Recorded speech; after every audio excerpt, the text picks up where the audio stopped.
오늘 오후 2시에는 고 이영권 선교사님의 추모 예배가 있었습니다. 어제는 본교회 묘지인 장호원의 하관 예배로 함께 했었습니다. 선교사님의 또 마지막 모습을 보면서 그 아내 되시는 고성복 선교사님이 그러한 말씀을 인사말에서 하시더라고요. 마지막 이 땅에서의 모습이 찬송을 하셨대요. 찬송을 하시며 떠나셨다 하고, 그래서 평강 속에서 간 모습이 기억이 난다, 그런 말씀을 하셨습니다. 그 영전의 그 사진도 웃으면서, 그 선교사님이 막 화난 평상시 표정은 아니셨던 것 같은데, 그 사진의 모습은 환한 또 인자한 모습이 마음속에 느껴졌습니다. 그러면서 자주 느끼는 것이지만 죽음을 다시 한번 생각해 보았습니다. 이 땅에 태어나서 어느 정도의 시간이 지나면 누구나, 저와 여러분이 가야 할 본향이 있는데, 선교사님은 마음에 불안이나 두려움이 없었거나 아주 극히 적었을 것 같아요. 제가 아는 어떤 분은 집사님이셨는데 80살을 한 살 앞둔 79살에 운명을 달리 하셨습니다. 그런데 그 마음속에 좀 더 살기를 원하셨어요. 누구나 다 좀 더 이 땅에서의 소원을 더 있기를 바라지만, 그 어르신은 그래도 80 생일은 치러야 되지 않는가, 그런 얘기를 하시면서 그렇게 마음의 두려움 또 불안감을 표현했던 그러한 모습도 기억납니다. 천차만별인 것 같아요. 100명의 사람이면 그 100명이 다 죽음을 앞둔 불안, 두려움, 혹은 이 땅을 살면서 걱정과 괴로움의 모습이 있을 때에 어떻게 그 상황을 받아들이는가. 물론 문제 속에서 아무런 걱정이 없는 사람은 없을 것입니다. 하지만 그 상황과 환경 가운데 내가 어떠한 마음의 자세를 간직하는가. 하나님을 믿고 의지하는 사람은 분명 달라야 될 것 같은데, 나는 믿지 않는 이와 똑같은 모습을 보이고는 있지 않는가. 믿으면서도 그분들보다 더한 두려움은 없는가. 오늘 우리는 야곱을 통하여 그 마음의 두려움에 대해서 살펴보기를 원합니다. 야곱은 오늘 본문의 배경이 이 외삼촌 라반의 집에서 가나안으로, 고향으로 돌아온 길이었습니다. 20년 만이었어요. 아주 먼 길, 그리고 오랜 시간이었습니다. 고향을 떠났던 이유는 본인이 원해서는 아니었습니다. 그 형 에서의 목숨의 위협을 피신하기 위함이었습니다. 하지만 그 잘못은 본인에게 있었습니다. 형과 아버지를 속여서 장자권을 획득했기 때문입니다. 그 모습에 분노한 형이 동생을 죽이려고 했었던 것이죠. 외삼촌 라반의 집에서 야곱은 소위 개고생을 했습니다.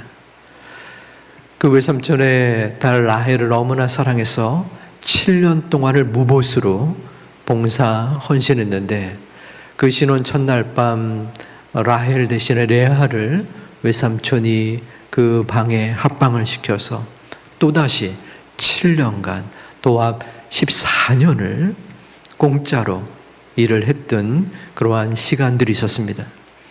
외삼촌이 그 양과 또한 가축들을 속이면서 그 야곱에게 온전한 삭을 주지 않으려고 했고, 또 그 상황들을 피하고 얼으면서 20년을 마무리했습니다. 그리고 고향으로 돌아가는 길이에요. 가족들이 있었고 어느 정도의 재산이 있었습니다.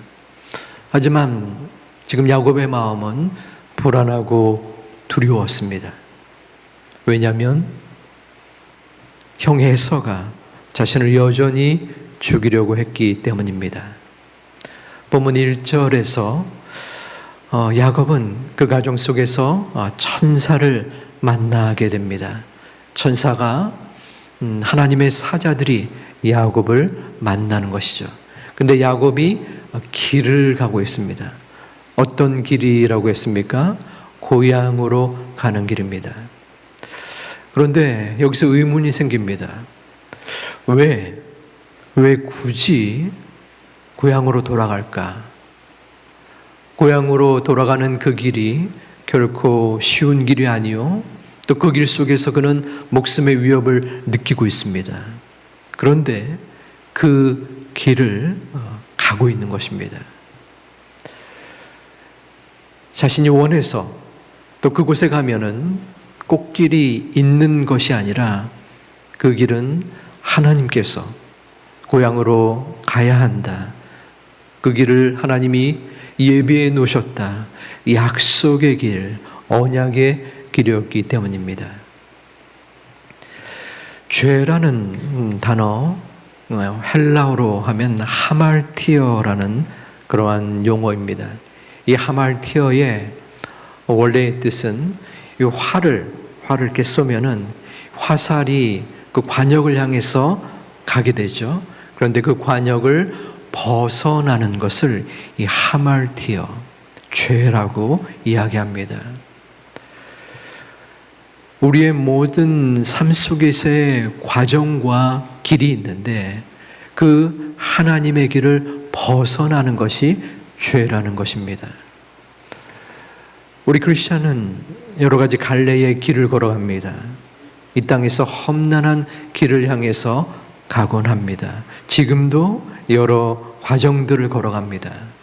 그때에 우리가 걸어가야 할 길은 언약의 길, 말씀의 길, 하나님의 길인데 우리는 자주 또 혹은 가끔 그 하나님의 길을 벗어나서 죄의 길을 걸어가게 됩니다. 온전한 길을 걸어가다가 벗어나면은 어려움에 처하게 되죠. 제가 여러 가지 별명이 있습니다. 청소년기에는 좀 가짜는 것을 가지고 친구들이 또 별명을 짓기도 하죠. 제가 노시라서 그런지 별명이 노인네였어요. 예, 그렇게 늙어 보이는 형은 아닌데 노인네 그랬어요. 그리고 또 원숭이라는 별명도 있었습니다. 원석 그래가지고 원숭이라고 참 시덥지도 않은 별명을 또 만들어서 부르고 했죠. 그리고 이제 돌대가리라고도 했어요. 노원석을 이렇게 돌석으로 아주 틀린 말은 아닙니다. 제가 주석석이거든요. 뭐 돌이나 주석이나 비슷하죠. 그 중에 또 하나가 길치입니다. 길치. 길치가 어떤 의미인지 다 아시죠? 길을 한 번, 두 번, 5번 가도 잘 헷갈려요. 그런데 저랑 같이 거주하는 마눌님이 계시는데 그 사람의 별명은 인간 내비게이션이었습니다. 너무나 길을 잘 알아요. 그래서 결혼하고 신혼 때에 갈등의 요소가 바로 길을 가지고 제가 운전대를 잡고 5번, 7번 간 길을 가는 어떨 때 또 다른 길로 가요. 그러면 아내는 도저히 이해가 안 되는 거죠. 어떻게 한 번, 두 번, 세 번도 아니라 10번을 간 이 길을 모를 수 있냐고. 그 사람의 입장에서는 이해가 안 되는 거죠. 제가 일부러 그런 것도 아닌데 그만큼 길을 잘 모르는 그러한 부족함이 있습니다. 길을 어긋나게 들어서면은 시간이 낭비되고 또 노력이 허비되고 혹은 물질도 투자가 되죠. 고속도로를 뺑 돌아서 가니까요. 하지만 그것은 일시적인 길의 잘못됨이지만 우리 믿는 이들이 하나님이 원하시는 길, 하나님이 바라시는 길, 그 길은 어쩌면 좁은 길입니다. 왜냐하면 사람들은 넓은 길, 군자는 대로행이다라고 하면서 남들이 다 가는 길, 성공이 보장된 길을 원하고 그 길을 가고 싶어 하기 때문입니다. 우리는 어떤 길을 걸어가야 합니까? 비록 남들이 원치 않은 섣불리 행하지 않는 길일지라도 하나님께서 가라 하시는 길, 하나님께서 예비하시는 길, 하나님께서 약속하신 그 길을 따라가야 합니다. 제가 서울에 가서 학교에 갔을 때에 거기에 좀 횡령 사건이 발생이 됐어요.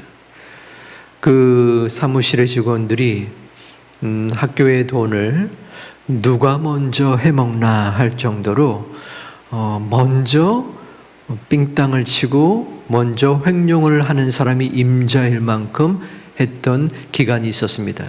그때는 몰랐었죠. 다른 주변의 사람들. 그때에 그 사무실 직원이 4명이 있었는데 3명이 서로 짜고서 혹은 협력해서 그 돈을 빼돌렸던 그러한 시간들이 있었습니다. 그런데 한 분의 직원이 있었는데 그분은 굉장히 어수룩했어요. 하지만 믿음이 있었습니다.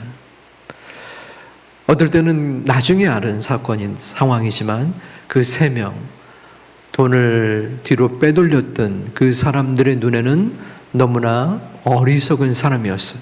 왜냐하면 눈에 보이는데, 그리고 아무도 모르는데, 그 위에 사람들이 알 수 없는데, 그들의 3명의 호주머니에는 계속적으로 돈이 쌓이고 풍족한 생활을 했습니다. 같은 교회에 다니기도 했었어요. 그런데 그렇게 월급을 많이 받지도 않는 것 같은데 해외여행을 계속 다니고 또 어머니가 와서 명품을 선물해 주었다라고 좋아하고 약간 이상하기도 했었습니다. 이유가 있었던 거죠. 하지만 결국에는 그 사실이 드러났고 겉으로 볼 때는 미련해 보였고 또 하나님의 온전한 뜻을 따랐던 그분은 아직까지도 그 자신의 자리에서 충실하게 일을 하는 모습을 보게 됩니다. 바로 여러 사람들이 가는 넓은 길, 속임수의 길이 아니라 좁은 길을 택하고 그 길을 온전하게 순종한 경우입니다.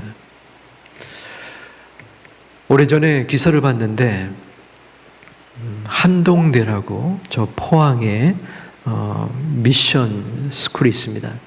믿음으로 세운 대학교인데 그곳의 학생들은 일상생활 가운데 그리고 학교 생활 속에서 또 믿음을 지키고 또 성경을 배우고 하지만 또 그 가운데서 온전히 자신의 역량을 성숙시키기 위하여 노력하는 학교로 알려져 있습니다. 그 기사의 내용은 어떠한 중요한 회사에서 면접을 봤는데 공교롭게도 같은 학교 그 대학 출신이 2명이 본 거예요. 면접관이 연이어서 이렇게 보게 됐다고 합니다. 그런데 두 지원자가 공교롭게도 마음에 든 것이에요. 면접관이 보기에 실력도 있고 또 인품도 있어서 두 지원자에게 이야기를 물어봤답니다. 따로따로 모인 거죠. 상대에 대해서. 둘 다 학교가 그렇게 크지 않아서 아는 사이였대요. 그러면 보통의 치열한 경쟁 사회에서는 어떠한 이야기를 하겠습니까? 대놓고 그 사람에 대해서 부정적인 이야기를 하진 않더라도 은근히 그 사람에 대한 안 좋은 얘기를 꺼낼 수 있습니다. 왜냐하면 경쟁 사회고 또한 치열한 경쟁을 통해서 그 사람이 떨어져야 내가 합격할 수 있기 때문입니다. 그런데 두 사람 다 상대에 대해서 좋은 점, 훌륭한 사람이다라고 이야기를 했다는 것입니다. 결과는 원래는 한 명만 뽑았어야 됐는데 그 회사에서는 2명을 다 뽑았다라는 기사를 보게 되었습니다. 앞서 말한 두 경우가 결과가 좋게 나왔다고 말하는 것은 아닙니다. 어떨 때는 좁은 길을 걸어감으로 인해서 피해를 볼 수 있고 손해를 볼 수 있고 지나고 나서 한탄의 후회를 할 수도 있습니다. 하지만 그 길이 하나님께서 우리에게 원하시는, 우리에게 명령하신 이 약속의 길, 소망의 길, 말씀의 길이라면 우리가 따라가야 하는 믿음의 길인 것입니다. 세상이 요구하는 길이 아니요, 이 땅에서 원하는 길이 아니요, 주님이 바라시는 그 말씀의 길, 좁은 길을 걸어갈 수 있는 저와 여러분이 되시기를 주님의 이름으로 축원을 드립니다. 2절에서는 야곱이 만난 천사의 이름이 나옵니다. 야곱이 그들을 볼 때에 이르기를 이는 하나님의 군대라 하고 그 땅 이름을 마나하임이라 하였더라. 여기서 마나하임의 그 단수형은 마헤나라고 하는데 이 마나하임은 복수형입니다. 하나님의 군대가 한 명만 있는 것이 아니라 복수로서 야곱과 그 가족들의 앞뒤에서 지켜주고 있다는 것입니다. 우리가 외롭고 힘겨운 길을 걸어갈 때에 하나님의 눈에 보이지 않습니다. 그래서 우리는 더더욱 불안해할 수 있습니다. 많은 기도를 하고 염려를 하고 또한 하나님께 간구하는데 왜 나에게 보여주는 직접적인 간증의 결과가 나타나지 않는가? 언제까지 내가 기다려야 합니까? 너무 힘들고 답답합니다. 우리는 그 과정 상황이 어려운 마음을 갖게 됩니다. 그럴 때에 하나님은 우리에게 천사들을 보내주십니다. 연약하지만 주변에 믿는 사람들을 통하여 어떨 때는 내가 상상도 하지 못했던 알지 못하는 사람들을 통하여 우리에게 도움의 손길을 보내주십니다. 그것이 바로 하나님이 우리에게 약속하신 하나님의 군대요 천사입니다. 우리가 믿음으로 하나님의 길을 걸어가고자 할 때, 우리가 신앙의 끈을 붙잡고 하나님의 온전한 좁은 길을 향하여 가려고 할 때 하나님은 이 모양 저 모양으로 우리를 돌보시고 우리를 이끄시고 우리를 인도하시는데 천사를 통하여 미흡하지만 모든 주변의 사람들을 통하여 우리의 가족이나 생판 알지 못하는 사람들과 상황 환경들을 통해서라도 나를 보호해 주실 것을 믿는 믿음이 우리 가운데 있기를 다시 한번 축원드립니다. 하지만 야곱은 여전히 마음에 두려움이 있었습니다. 우리 4절 말씀에 너희는 내 주 에서에게 이같이 말하라. 주의 종 야곱이 이같이 말하기를 내가 라반과 함께 거류하며 지금까지 머물러 있었다. 자, 여기서 내주에서 그리고 주의 종 야곱이 전령들에게, 사자들에게 앞선 간 이들에게 이야기하라고 시키는 것입니다. 내주에서. 여기서 내주라고 하는 것은 아도나이라고 하는 히브리어로서 하나님께 칭하는 그러한 인간이 말할 수 있는 최고의 극존칭입니다. 그런데 형에게 내주 에서에게 이렇게 이야기를 하는 겁니다. 그리고 주의 종 야곱이 너무 과한 호칭 아닙니까? 형에게 누가 주 하나님 이 정도로 얘기하고 또 동생인데 내가 종입니다. 그만큼 내 목숨이 어떻게 될까?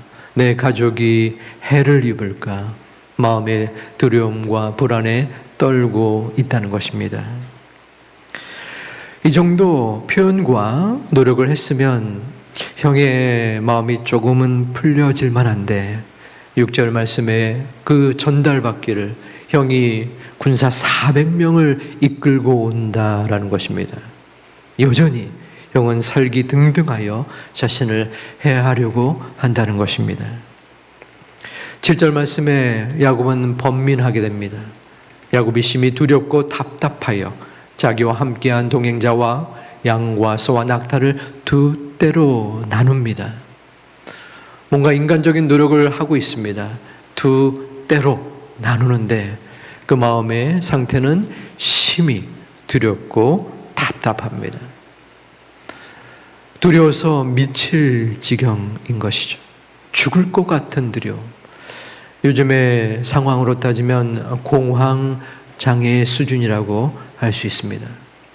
아무리 노력을 다 했을지라도 여전히 형은 400명의 군사를 이끌고 오기에 너무나 심히 두렵고 번민하여 그는 정신줄을 놓았더라.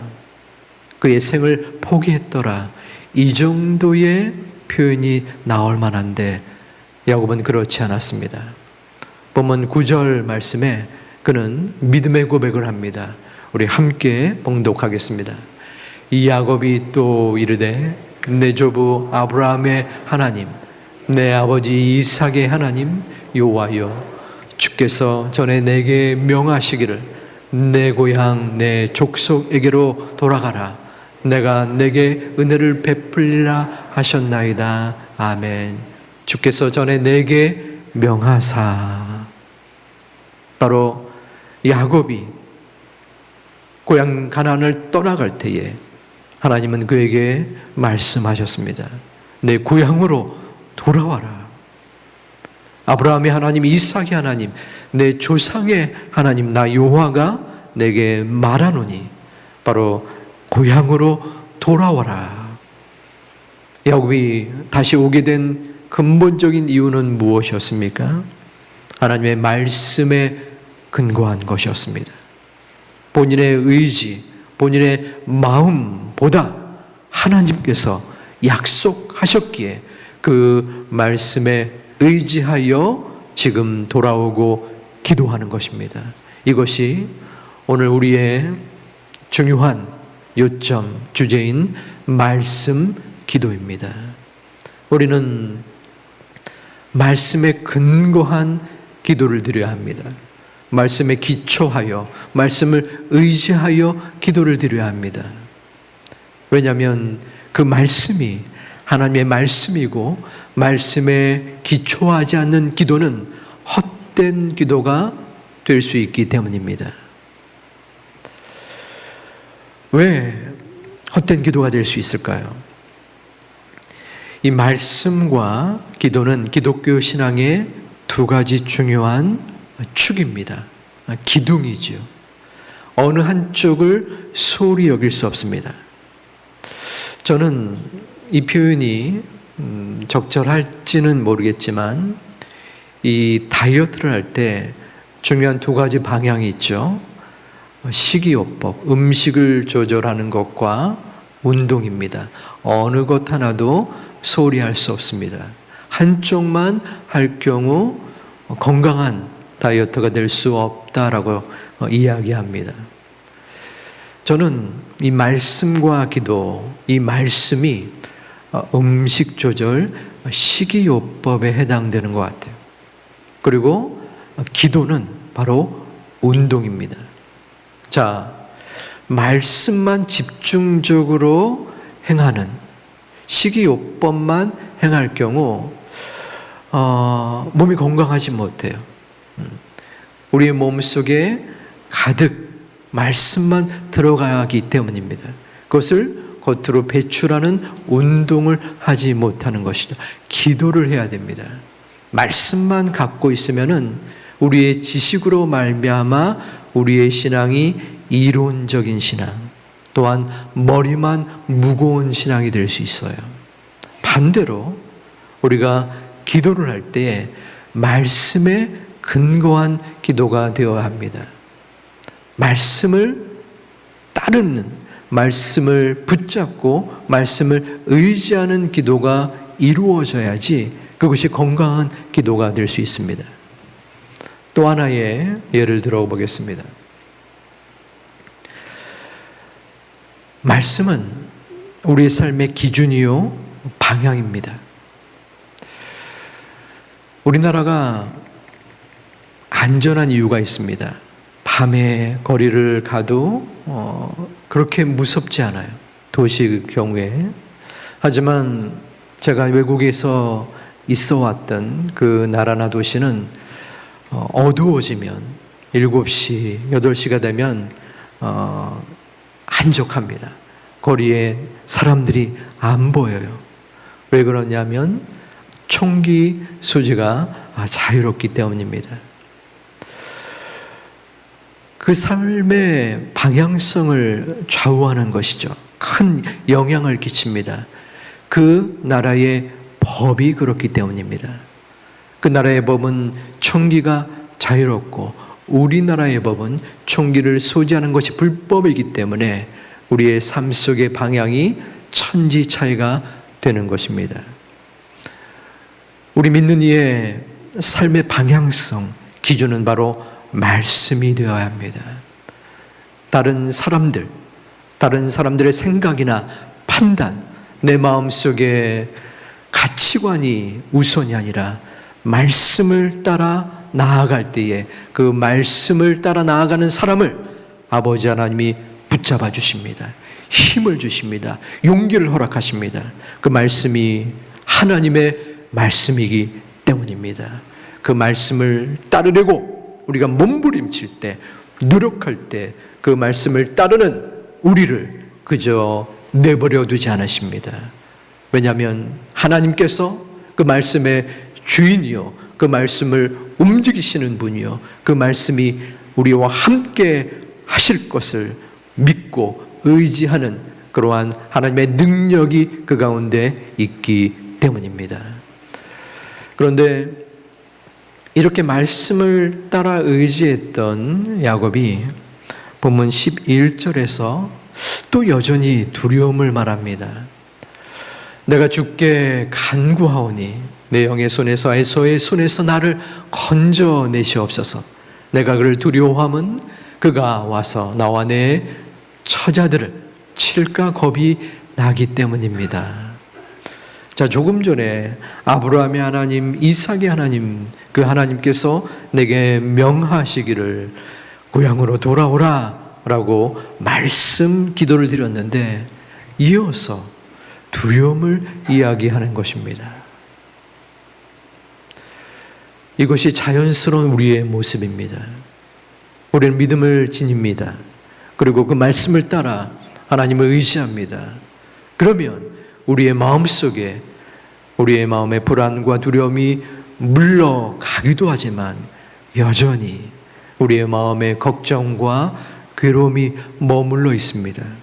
그럴 때에 내가 기도했는데 왜 나는 이 모양 이 꼴일까? 이 정도밖에 되지 않는가? 마음에 좌괴감이 들 수도 있지만 솔직히 하나님 앞에 우리의 모습을 아뢰야 합니다. 아버지 하나님, 제 꼬락서니가 이 정도밖에 안 됩니다. 하나님, 제가 기도하고 또한 말씀을 의지하지만 왜 제 마음에는 여전히 두려움이 있습니까? 그럼에도 불구하고 저를 이끌어 주시옵소서. 저의 마음을 붙잡아 주시옵소서. 저의 마음 속에 괴로움이 있는데 아버지 하나님, 그래도 저를 인도하여 주시옵소서. 아버지 하나님, 제가 지치고 힘듭니다. 아버지 하나님, 저와 우리 가족을 이끌어 주시옵소서. 마음의 솔직한 마음으로 하나님께 아뢰 수 있는 주의 자녀들이 되시기를 주님의 이름으로 축원드립니다. 이러한 야곱의 마음은 12절에서 또다시 말씀의 기도로 돌아갑니다. 우리 함께 봉독하겠습니다. 주께서 말씀하시기를 내가 반드시 내게 은혜를 베풀어 내 시로 바다에 셀 수 없는 모래와 같이 많게 하리라 하셨나이다. 아멘. 말씀의 기도를 드리고 또 여전히 마음에 두려움이 엄습하지만 다시 한번 야곱은 주께서 내게 말씀하시기를, 말씀을 붙잡는 기도를 드리고 있습니다.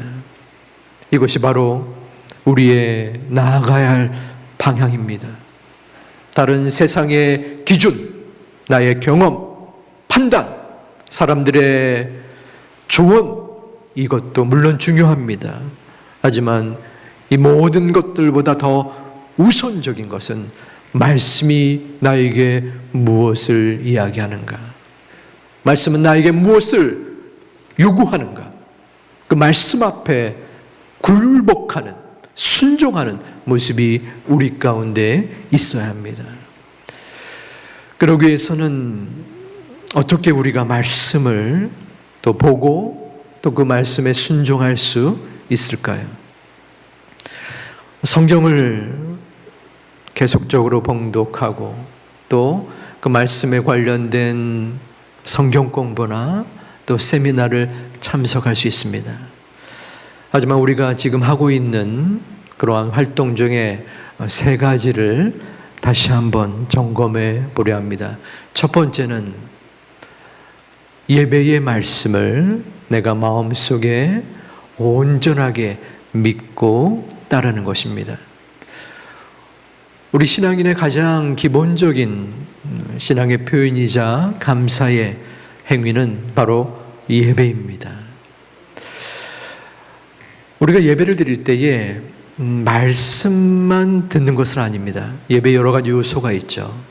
와서 기도하고 찬송 부르고 헌금을 드리고 그리고 그 중에 하나가 말씀입니다. 기독교와 달리 천주교는 예식을 중요시 여깁니다. 그래서 교회 성설을 하고 또 예배 가운데 일어났다, 앉았다 이러한 여러 가지 순서가 있어요. 그런데 종교개혁이라고 1517년에 가톨릭에서 기독교로 개혁이 이루어졌을 때 말씀이 강조가 되었습니다. 그래서 우리가 예배를 드리러 가면서 말씀을 들으러 갑니다 라고 말해도 크게 어긋나지 않을 정도로 예배의 비중에 말씀이 차지하는 요소가 많아지게 된 것입니다. 그것을 잘됐다 잘못됐다 말할 수는 없겠고 우리 교회에서는 말씀의 중요성을 가지는데 우리의 말씀을 받는 태도, 마음의 자세를 한번 점검해 볼 필요가 있습니다. 그래도 적어도 이 금요 성령 대망 기도회를 나오시는 분들은 말씀을 믿음으로 받는 분인 줄 저는 알고 있습니다. 그럼에도 불구하고 제가 서울에 있을 때 어느 일정 기간 동안 말씀을 제대로 받지 못했던 적이 있습니다. 여러 이유가 있었는데 그 기간 동안에 말씀을 부끄럽게도 안 들으려고 제가 노력했던 그 시기가 있었어요. 그때 너무나 힘들었습니다. 또 영적으로 그리고 신앙적으로도 굉장히 퇴보된 그러한 기간이 있었습니다. 예배를 나오면서 그리고 말씀을 들으면서 그 말씀이, 물론 저는 인간입니다. 부족한 사람입니다. 분명합니다. 하지만 하나님께서 특별하게 목회자를 하나님의 말씀의 대언자로 삼아 그 말씀을 대신 전하고 선포하는 역할을 이루게 하신 것입니다. 그러므로 목회자를 신성시 여기라는 것이 결코 아니라 그 말씀을 하나님의 말씀으로 받으려는 자세를 지닐 때에 우리의 믿음이 더욱더 하나님께로 향하고 하나님의 말씀을 온전히 섬길 수 있고 믿을 수 있는 것은 분명합니다.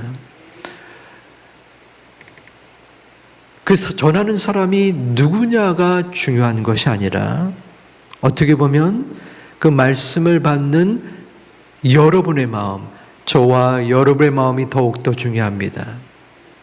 하늘에서 씨앗이 떨어져서 이 땅에 열매를 맺는데 어떤 씨앗은 돌밭에, 어떤 씨앗은 좋은 밭에 떨어집니다.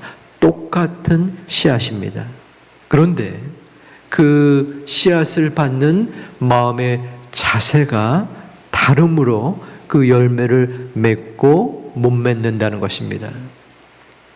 이 단에서 우리 한국에서 세계에서 가장 말씀을 유명하게 잘 전하는 설교자가 올지라도 우리의 마음이 닫혀 있으면 아무런 말씀의 열매를 맺을 수가 없습니다. 반대로 이 땅에 갓 신학을 시작한 교육전사님이 말씀을 증거할지라도 그 말씀을 내가 하나님의 말씀으로 믿고 받는다면 그 마음속에 믿음이 심어질 수 있다는 것입니다. 이것은 저의 신앙의 경험으로도 굉장히 중요한 요소이기에 이미 알고 있는 부분이지만 다시 한번 말씀드립니다. 예배를 드릴 때에 또한 단에서 말씀이 선포될 때에 어떨 때는 그 전하는 말이 미흡하게 느껴질 수도 있습니다. 부족하게 들려질 수도 있습니다. 하지만 조금이라도 그 말씀 가운데 나에게 주시는 하나님의 말씀이 있음을 믿고 순수함으로 순결함으로 말씀을 받는 여러분 되시기를 주님의 이름으로 축원드립니다. 두 번째, 그 말씀을 우리는 구역 모임에서 같은 말씀의 본문을 가지고 적용을 하는 그러한 체제를 작년부터 시작했습니다. 단에서 말씀을 선포하면 1대 다수가 됩니다. 100명이요, 200명의 말씀을 듣는 분들이 있어요. 그러면 한 분 한 분 이렇게 시켜볼 때에 100명이면 적어도 한 2-3시간은 걸리겠죠. 만약에 1000명이면 하루 종일 걸릴 수 있습니다. 적용점이 다르기에 힘겨운 요소가 있습니다. 그런데 구역으로 소그룹으로 나누어진다면 그 말씀의 적용점이 개인에게 합일이 되어집니다. 그러므로 저는 우리 구역 모임이 좀 더 활성화되기를 소망합니다. 작년에 많은 구역장님들의 노고와 수고와 또 어려움 속에서의 구역원들의 헌신으로 많이 좋아졌습니다. 올해는 더욱더 풍성한 소그룹을 통해서 하나님의 말씀이 받아들여지고 그 말씀이 나의 삶 속에 세밀하게 적용이 되고 함께 이를 위하여 기도하고 나아갈 수 있는 소중한 소그룹의 회복, 말씀을 나누는 신앙 공동체의 회복이 있어지기를 주님의 이름으로 축원드립니다. 실천적인 적용점 마지막 세 번째는 경건의 시간, 큐티라는 활동입니다. 말씀을 매일마다 일정한 시간, 10분도 좋고 또 15분도 좋고 묵상하는 것입니다. 이것도 작년에 실행이 됐고 올해에 좀 더 세밀하게 접근을 하려고 합니다.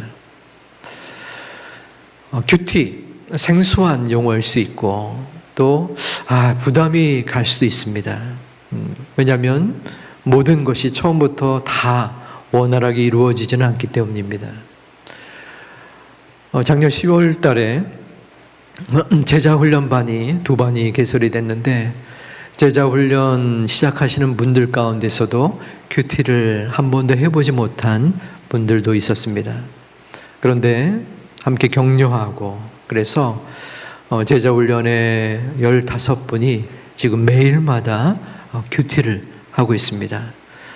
단톡방이 있어요. 2반에 단톡방이 있어서 그것을 올리는 거예요. 큐티 한 것을. 그래서 어떤 분들은 그 큐티 책, 우리 매일 성경 그곳에 글을 써서 올리기도 하고 또 어떤 분은 그 큐티 책 그 자리에서 그 자신의 느낀 점을 쓰기도 합니다.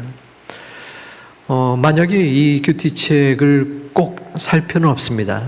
매일 새벽에 새벽 예배에 이 본문을 가지고 하니까요.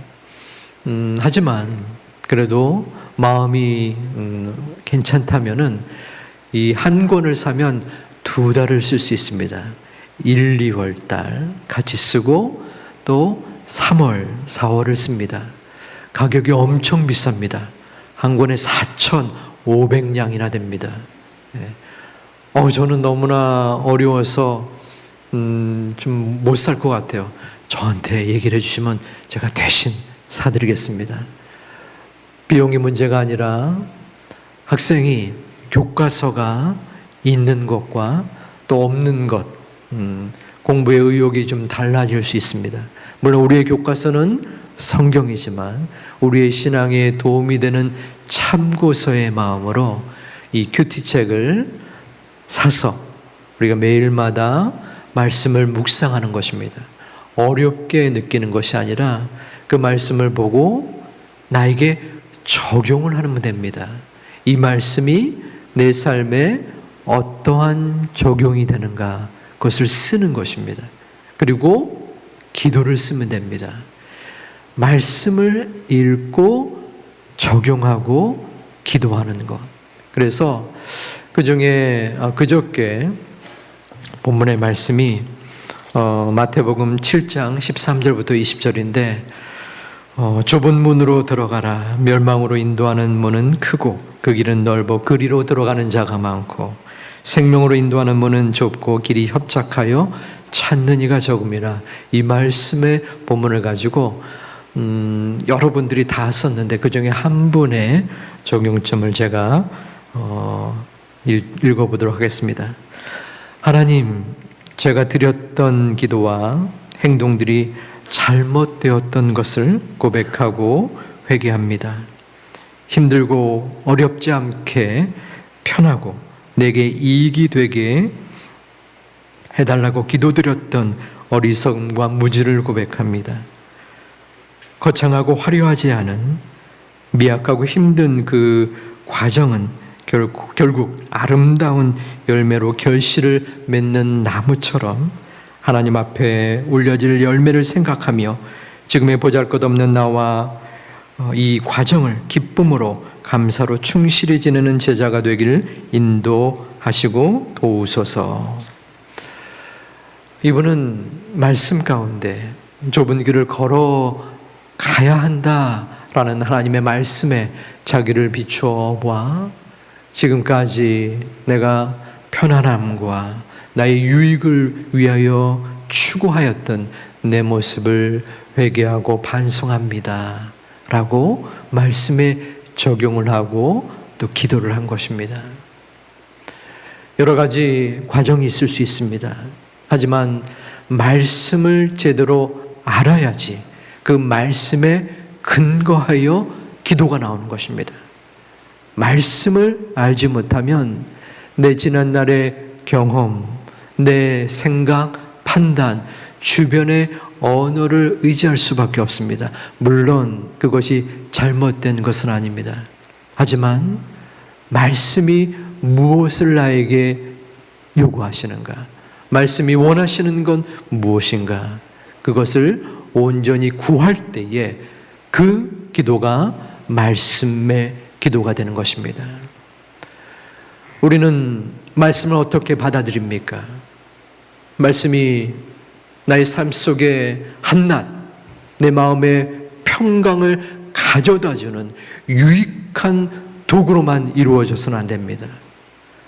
그 말씀 앞에 비록 내 의견과 생각과 다를지라도, 내가 가고자 하는 그 방향성과 어긋날지라도 말씀이 인도한다면, 말씀이 가르친다면, 말씀이 이끈다면 그 뜻에 굴복하는 것이 우리의 신앙인의 모습입니다. 저도 마찬가지입니다.